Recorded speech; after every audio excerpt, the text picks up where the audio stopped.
Welcome back to Maths with Mrs. J. We've been talking about ratio and rate. Now we're at the point where we're going to talk a little bit more about scale factor, about scale drawings, enlargements and reductions. We should know by now that if we have similar figures, that is, if all the angles are the same in the same equivalent places, then the sides will be in the same ratios. So if we're trying to find an unknown side, such as X here, it is helpful to use color coding to make sure you're getting the correct equivalent side ratio. A lot of people find it helpful to think of big over little is big over little. So let's do that. Big over little is big over little.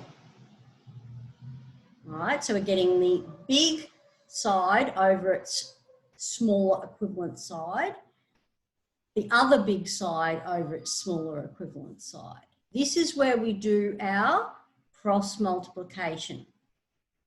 4 times X is going to be 2 times 6. So X will be 2 times 6 divided by 4. So X will be our 3 centimetres. Does that make sense? Well, yes, it does, because 2 centimetres is half our 4 centimetres. So it makes sense that our X would be 3, because that's half of our 6. If you have a situation like this where you have your two shapes and they're not at the same orientation, then at the very least what I would do is I would do some colour coding like I've done here. You might find it useful to actually rotate, maybe even you might need to flip as well, rotate them so that they're at the same relative rotation. It just makes things a little bit easier. Because I have color coded here, it's not too difficult. So if we're going to do big over little equals big over little, we're going to get X on 5 equals 7 on 6. And again, we're going to cross multiply. So 6 times X is 7 times 5. So X is 7 times 5 on 6.